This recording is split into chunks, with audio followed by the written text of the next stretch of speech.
अस्सलाम वालेकुम नाजरीन, आप देख रहे हैं न्यूज़ टॉक। मैं हूं यशवीन जमाल। आज सुप्रीम कोर्ट में नैब तरमीम का रदम करार देने के खिलाफ इंट्रा कोर्ट अपीलों पर जस्टिस काजी फाइज ईसा की सरबराही में 5 रुकनी लार्जर बेंच ने समाअत की। नैब तरमीम केस में अदालती मावन ख्वाजा हारिस की जानिब से दलाइल दिए गए, जबकि हुकूमत की जानिब से अदालत में बानी PTI को जेल में मैसर सहूलियात के हवाले से जवाब जमा करवा दिया गया। हुकूमत ने अपने जवाब में नैब केस की गुज़िश्ता समाअत पर बानी PTI की जानिब से कैद तन्हाई में रखे जाने की शिकायत को मुस्तरद कर दिया। अपने जवाब में हुकूमत का कहना था कि गुज़िश्ता समाअत पर बानी PTI की जानिब से हुकूमत पर यह इल्ज़ाम आयद किया गया था कि उनकी वकला की टीम से मुलाकात नहीं करवाई जा रही और उनको कैद तन्हाई में रखा गया है। हुकूमत का अपने जवाब में मजीद कहना था कि हक़ाइक़ की दुरुस्तगी के लिए बानी PTI से मुलाकातियों की माहाना तफसील और उनकी बैरक की तस्वीर मुंसलिक की गई हैं। इसके अलावा अगर अदालत ज़रूरी समझे तो एक जुडिशल अफसर तैनात कर दे जो हुकूमत की जानिब से जमा करवाए गए दस्तावेज़ात की तस्दीक कर ले। हुकूमत की जानिब से बानी PTI की जेल बैरक की जो तस्वीर अदालत में जमा करवाई गई हैं, इसमें बानी PTI को मिलने वाली सहूलियात का बगौर जायजा लिया जा सकता है।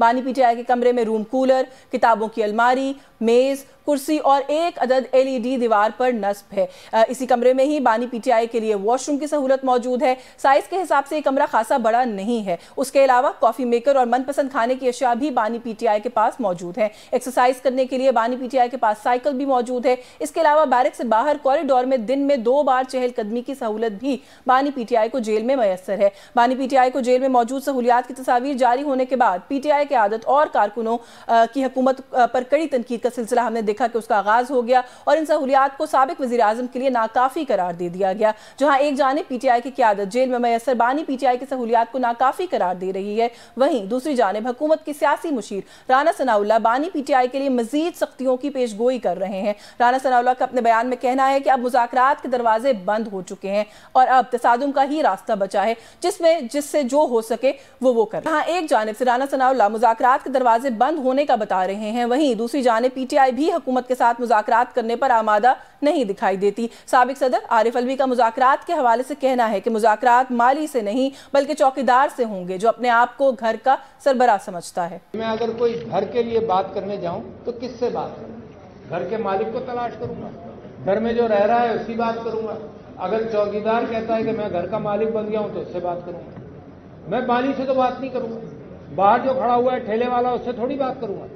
ये जो फॉर्म 45 वाले हैं, ये 47 वाले हैं, ये तो ठेले वाले भी नहीं है। जी व्यूअर्स, इन्हीं सभी इश्यूज़ पर कुछ और भी मामलात हैं, उन पर भी बात करेंगे। आज मेरे साथ कुछ सीनियर तज्ज़ियाकार एंकर पर्सन मौजूद हैं। मेरी बहुत ही प्यारी दोस्त हैं, सीनियर जर्नलिस्ट है मारिया मेमन ने ज्वाइन किया। बहुत शुक्रिया मारिया आपका, आपके वक्त के लिए। सीनियर जर्नलिस्ट हैं, एंकर पर्सन है सजाद मीर साहब मौजूद हैं। सर बहुत शुक्रगुजार हूँ आपकी भी, आपने प्रोग्राम में वक्त दिया। सजाद मीर साहब, सर आपसे गुफ्तगू का आगाज़ कर लूँ। कुछ विजुअल्स का दिन है कल से और आज।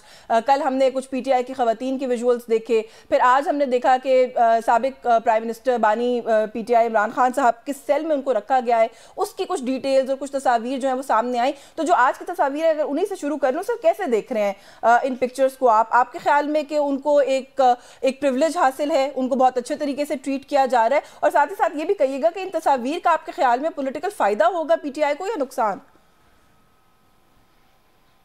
नहीं, ये तस्वीर का जो मामला है उसमें मैं ज़रा कमेंट्री करना चाहता।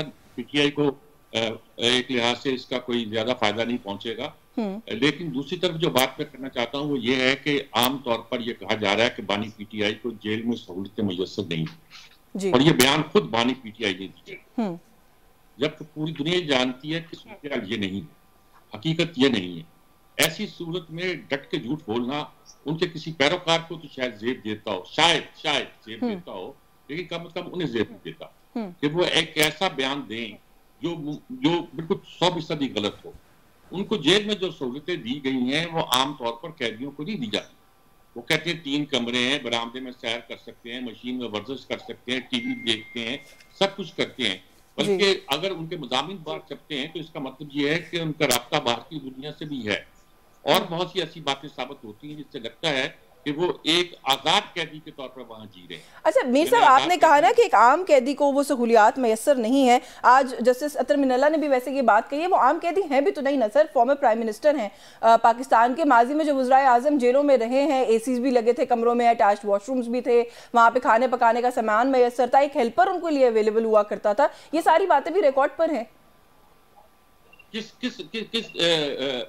कैदी के पास 3 कमरे थे? किस कैदी के पास वर्जिश की मशीनें थी? जिस कैदी के पास ये सारी सहूलतें मुयसर थी, बटन का उसको कोरबा मिलता था, या कहता घर से खाना ले आए, घर से खाना आ जाया करता था। ये तो वहीं उनका खाना तैयार होता है, सब कुछ होता है, सब सहूलतें होती है, सब बात आ रही है। अगर माजी में मिलती थी, मिलनी चाहिए थी। मैं ये नहीं कहता कि हर कैदी को वो सहूलत दो जो इस खास कैदी को दी जा रही है। कैदी कैदी है, ना वो आम होता है ना खास होता है। और अगर किसी ऐसी जुर्म के सिलसिले में वो अंदर हो जो कि यानी कि कोई आईनी जुर्म ना गिना जाए, बल्कि उसकी बजाय बिल्कुल एक क्रिमिनल ऑफेंस हो, तो फिर उसको खास सहूलतें देना जो है वो इस्तेहकाक है स्टेट का। वो देना चाहती तो दे, नहीं देना चाहती तो ना दे। ठीक है, मैं इस वक्त पढ़ना नहीं चाहता। मैं ये कहना चाहता हूँ कि जो बात उन्होंने कही है और बयान किया है कि मुझे कैद तन्हाई में रखा गया है, तो वह आप इस बात को देखने की ये जेब नहीं देता कि उस तरह का बयान दे। हमारी अदालतें जी ऐसी करती हैं जिन पर बहुत सी शुबहात पैदा होते हैं। और देखिए, अगर अदालतों के अंदर तकसीम हो गई और फिर अदालतों का तसादम हो गया हमारी एस्टेब्लिशमेंट के साथ, तो समझिए पाकिस्तान की रियासत का जो एक जमहूरी ढांचा है वो तलपट होकर रह जाएगा। बिल्कुल ठीक है सर, चलिए इस पर भी बात करते हैं। जो आप अदालतों में तकसीम की बात कर रहे हैं और जो आपका एक पॉइंट ऑफ व्यू है वो आगे मैं जरा मारिया को गुफ्तगू में शामिल कर लूँ। जो खाने की आपने बात की है कि खाना घर से आया करता था लेकिन यहाँ पकाने वाली बात नहीं थी, वो तो लीमा खान साहिबा ने कहा है कि हम अखराजात खुद उठा रहे हैं। लेकिन मैं आपकी तरफ आती हूँ, जरा मारिया को गुफ्तगू में शामिल कर लूँ। मारिया, किस तरह से देख रही हैं? एक तो how do you look at the entire thing? तस्वीर ये माजी में भी हम देखते रहे, कभी सेल्स में से, कभी लॉकअप्स में से सियासतदानों की तस्वीर निकालना या वो किस कंडीशन में रह रहे हैं उसकी तस्वीर निकालना। एक तो क्या कोई मैसेजिंग करने की कोशिश होती है, इसको कैसे देखती हैं? दूसरा, आपको क्या लग रहा है, ये कोई सीसीटीवी कैमरा की आपको लग रही है तस्वीर, या आपको लगता है स्पेशली ली गई है सेल की पिक्चर्स? नहीं लग रहा है स्पेशली ली गई है। मोस्ट प्रॉब्ली जब खान साहब गए होंगे अदालत में अपनी पेशी के लिए तो पीछे वो खाली होगा तो उधर तस्वीरें ले ली होंगी। देखिए, मेरे लिए यास्मीन जो सबसे बड़ा प्रॉब्लम है ना वो ये कि हम बहस किस बात पे कर रहे हैं। हम बहस इस बात पे कर रहे हैं उस कमरे की लेंथ कितनी है, विड्थ कितनी है, एसी है नहीं है, खाने हैं, सिक्योरिटी है, एक रूम है, 7 कमरे हैं। लेकिन जो हार्ट ऑफ द हार्ट में जो सबसे बड़ा जो नुक्ता है जिसके ऊपर बहस होनी चाहिए है कि इमरान खान साहब इस वक्त जेल में सिर्फ इस वजह से हैं क्योंकि कहीं किसी अदालत में ये बात जेर बहस है कि उनकी बीवी की जो माहवारियां हैं उनकी इद्दत की ड्यूरेशन के साथ तालमेल नहीं बनता, रब्त नहीं बनता। Look at the absurdity of this case. आप शुरू हुए तोशाखाना से, फिर आप एक साइफर केस लेकर आ गए, फिर एक 9 मई का केस, यानी कितने बड़े बड़े कौमी सलामती के एलिगेशंस थे और आपने उनको ट्राई किया। वहां पर अदालतों में से उनको क्लीन चिट मिल गई। अब आप कहते हैं जी प्रोसिक्यूशन ने केस कमजोर बनाया, तो प्रोसिक्यूशन किसके कब्जे में होता है? जिसकी हुकूमत उसकी प्रोसिक्यूशन होती है।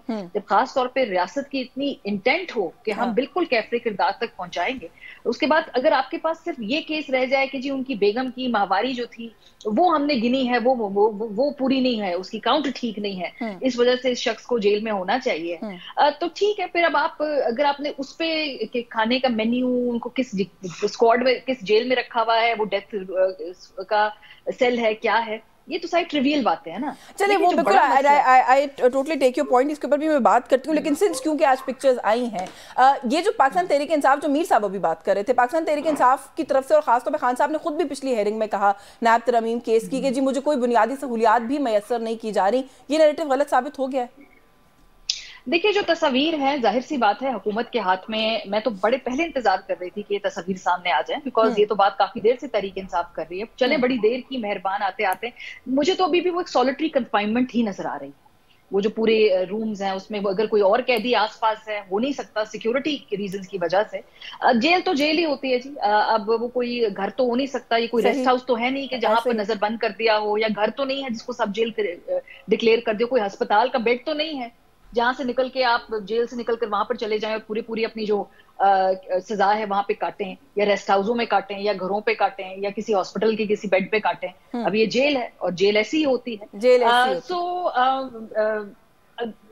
ऐसी ही होती है इसमें अगर वो तहरीक इंसाफ वाले चाहें कि उनको और ज्यादा कोई सहूलियात मिलनी चाहिए थी, मैं वो भी देख रही हूँ उनकी तरफ से भी ये नैरेटिव है कि देखें हमारे कौमी हीरो को इस कमरे में रखा हुआ है। जेल ऐसी ही होती है, ठीक है। और 1 साल निकाल गए हैं खान साहब, अब देखते हैं मजीद कितना निकालते हैं, या हुकूमत अपने इनको मजीद कितना अंदर रख सकती है। ये दोनों भी बड़े इंपॉर्टेंट क्वेश्चंस हैं कि कितना अंदर रख सकती है और वो कितना अंदर रह सकते हैं। इस पर बात करेंगे क्योंकि मुज़ाकरात से लेकर अब जो है वो बात गद्दारी के मुकदमात तक भी आ चुकी है। आपने स्टेटमेंट देखी होगी राना सनाउल्लाह साहब की। मैं उसकी तरफ आती हूँ। इम्तियाज़ गुल साहब सीनियर तज्जियाकार हैं, उन्होंने भी हमें प्रोग्राम में ज्वाइन किया। बहुत शुक्रिया सर आपका, आपके वक्त के लिए। सर आज जो विजुअल्स आए हैं, जो तस्वीर आई हैं, सुप्रीम कोर्ट ने जाहिर है कहा था कि रिपोर्ट किया जाए किन कंडीशन में रखा गया है, तो ये तस्वीर सामने आई है। कैसे देखते हैं इस मामले को? पाकिस्तान तहरीक इंसाफ जो कह रही थी कि जी कोई बुनियादी सहूलियात नहीं है, गलत साबित हो गया मौक़िफ़ उनका। देखिए, तो मुझे भी नहीं मालूम, मैं भी सिर्फ तस्वीरें देख रहा हूँ। मुझे नहीं मालूम कि वाकई ये उसी सेल की तस्वीरें, उसी इलाके की तस्वीरें हैं जिसमें इमरान खान को रखा गया और क्या वाकई इस किस्म के हालात हैं। लिहाजा इस पे मैं तबसरा नहीं कर सकता। आपको पता है इस वक्त प्रोपेगेंडा ज़बरदस्त किस्म का चल रहा है दोनों तरफ से, और दोनों साइड से अपनी अपनी बात साबित करने की कोशिश की जा रही है। लेकिन मेरे ख्याल मुझसे पहले जो आपकी मेहमान है उन्होंने बड़ा ज़बरदस्त नुक्ता उठाया, उसकी मैं मज़ीद तफसील से उसकी वजाहत उसके कर देता हूँ। वो ये कि हमें ट्रक की बत्ती के पीछे लगा दिया गया यानी पाकिस्तान के अवाम को कि इन्होंने ये किया, उन्होंने वो किया, इस वजह से ये जेल में है। ये जो कोई 180 मुकदमा जो उन्होंने इस्लामाबाद हाई कोर्ट को बताया था कि उनके खिलाफ बने हुए हैं, और आज या कल से बल्कि कोई 1 दर्जन और मुकदमात की समाअत भी शुरू हो चुकी है या होने वाली है, बल्कि आज हुई है मेरा ख्याल है। सो बुनियादी सवाल इस तमाम गुफ्तगू का ये होना चाहिए कि क्या इमरान खान इस वक्त जिन इल्ज़ामात के तहत जेल में हैं क्या वो जायज़ थे, क्या वो कानून और आइन के मुताबिक थे, क्या उनकी इस वक्त जेल में मौजूदगी बिल्कुल इंसाफ के तकाज़ों के मुताबिक है। फिर शायद कुछ थोड़ी सी वजाहत होगी हमें। फिर ये जो फरूई मसाइल है ना कि उनका कमरा इतना है, छोटा है, बड़ा है, उनको सहूलतें मिली हुई हैं। भाई जब आप साबिक वज़ीर आज़म नवाज शरीफ जो कि भगोड़े थे, टेक्निकली कानूनन तौर पे भगोड़े थे, वो इस्लामाबाद जब पहुँचे हैं तो पूरी इंतज़ामिया उठ के वहाँ पे चली गई, उनसे दस्तखत करवाए, अंगूठे लगवाए उनसे। वो क्या था? बात यह है कि जब रियासत या रियासती इदारे एक दफ़ा तहैया कर लेते हैं कि उन्होंने किसी एक बंदे को दीवार से लगाना है या दीवार में चुनना है, तो फिर यही कुछ होता है जो इस वक्त इमरान खान के साथ हो रहा है। कतई नज़र इसके कि वो केस कानूनी है कि नहीं, क्योंकि इस बुनियादी तौर पर सियासी केसेस हैं, और उसी वजह से आपने देखा होगा कि माशाल्लाह बड़े सियासी हमारे बहुत ज़्यादा हरकारे हैं जो कि हर वक्त एक ही राग अलापते रहते हैं, और उसका तमाम जो वो एक राग जो है वो 9 मई के इर्द गिर्द घूमता रहता है और उसमें वो सबको मतून करते रहते हैं। तो हमें थोड़ा सा कौमी मीडिया पे बैठ के भी ये भी सबसे पूछना चाहिए कि क्या ये तमाम केसेस जायज़ हैं, जायज़ है कि नहीं है। बिल्कुल ठीक है सर, मुझे इजाज़त दें, ब्रेक का कहा जा रहा है। ब्रेक से वापस आके कुछ इस इशू पर भी मजीद बात करते हैं। 9 मई की क्योंकि आपने बात की है, तो 2 खवातीन जिनको मेरा ख्याल है 14वीं या 15वीं दफ़ा, एक को कल और एक को आज दोबारा री अरेस्ट कर लिया गया, उस इशू पर भी बात करेंगे। व्यूअर्स हमारे साथ रहिए।